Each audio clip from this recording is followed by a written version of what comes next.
ಕರ್ನಾಟಕದಲ್ಲಿ ಕಾಂಗ್ರೆಸ್ ಸರ್ಕಾರ ಹೇಗಿದೆ, ಯಾವ ರೀತಿ ಕೆಲಸ ಮಾಡ್ತದೆ ಅನ್ನೋದಕ್ಕೆ ಇದೊಂದು ಜೀವಂತ ಉದಾಹರಣೆ. ಇವತ್ತು ರಟ್ಟೆಹಳ್ಳಿಯಲ್ಲಿ ನಾನು ಇಲ್ಲಿ ಸಿ ಪಾಟೀಲ್ ಕಡೆಯಿಂದ 5 ಕೋಟಿ ರೂಪಾಯಿ ರಟ್ಟೆಹಳ್ಳಿಗೆ 5 ಕೋಟಿ ರೂಪಾಯಿ ಹಿರೇಕೆರೆ ಹಾಕಿ IBಯನ್ನು ನಾವು ಮಂಜೂರು ಮಾಡಿಸಿದ್ವಿ. ನಮ್ಮ ಕಾಲದಲ್ಲಿ ಪ್ರಾರಂಭ ಆಯಿತು. ಆವಾಗ ಮುಕ್ತಾಯ ಆಗಬೇಕಾಗಿತ್ತು. ಅವತ್ತೇನಿದೆ ಕಟ್ಟಡ ಅಲ್ಲಿಂದ ಇಲ್ಲಿವರೆಗೂ ಆಗಿಲ್ಲ. ಇವತ್ತು ಇದಕ್ಕೆ ಸುಣ್ಣ ಬಣ್ಣ ಎಲ್ಲೋ ಬರೆಯೋಕ್ಕೆ ಸ್ಟಾರ್ಟ್ ಮಾಡ್ತಾಯಿದ್ದಾರೆ.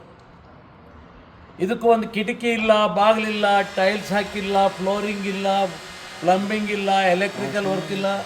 ಇನ್ನು ಇದಕ್ಕೆ ಇವತ್ತು ನೋಡಿ, ಇದು ಹೂಮಾಲೆ ಹಾಕಿದ್ದಾರೆ, ಬಾಳೆಕಂಬ ಕಟ್ಟಿದ್ದಾರೆ. ಏಕೆಂದರೆ ಇದು ಕರ್ನಾಟಕ ರಾಜ್ಯದಲ್ಲಿ ಮುಖ್ಯಮಂತ್ರಿಗಳು ಹಾವೇರಿಯ 1000 ದಿನಗಳ ಸಮಾವೇಶ ಮಾಡ್ತಾ ಇದ್ದಾರಲ್ಲ, ಆ ಸಾಧನಾ ಸಮಾವೇಶ ಇದೆಯಲ್ಲ, ಆ ಸಾಧನಾ ಸಮಾವೇಶಕ್ಕೆ ಇದೊಂದು ಅಭಿವೃದ್ಧಿಯ ಅವರ ಸಂಕೇತ. ಹೋಗಲಿ, ರಾಜಕೀಯದವರಿಗೆ MLAಗೆ ಬುದ್ಧಿ ಇಲ್ಲ, ಮುಖ್ಯಮಂತ್ರಿಗೆ ಬುದ್ಧಿ ಇಲ್ಲ, ಸರ್ಕಾರಕ್ಕೆ ಮಂತ್ರಿಗಳಿಗೆ ಬುದ್ಧಿ ಇಲ್ಲ ಅಂತ ತಿಳ್ಕೊಳ್ಳಿ. ಆದರೆ ಜಿಲ್ಲಾಧಿಕಾರಿಗೆ ಅದರ ಬುದ್ಧಿ ಬೇಡವಾ? ಜಿಲ್ಲಾಧಿಕಾರಿ ಗೊಂಬೆ, ಕೈಗೊಂಬೆ, ಮುಖ್ಯಮಂತ್ರಿಗಳ ರಾಜ್ಯ ಸರ್ಕಾರದ ಕೈಗೊಂಬೆಯಾಗಿ ಇನ್ನೂ ಏನೂ ಆಗದೇ ಇರುವಂಥ ಬಿಲ್ಡಿಂಗನ್ನು ಉದ್ಘಾಟನೆ ಮಾಡ್ತಾರಲ್ರಿ, ನಾಚಿಕೆ ಆಗಬೇಕು ಇವರು. ಇವತ್ತು ನೋಡಿ, ಏನಿಲ್ಲದೆ ಇದನ್ನು ಉದ್ಘಾಟನೆ ಮಾಡ್ತಾರೆ ಅಂದರೆ ಇದು ಶಾಸಕರ ಒಂದು ಅಭಿವೃದ್ಧಿಯ ಸಂಕೇತ.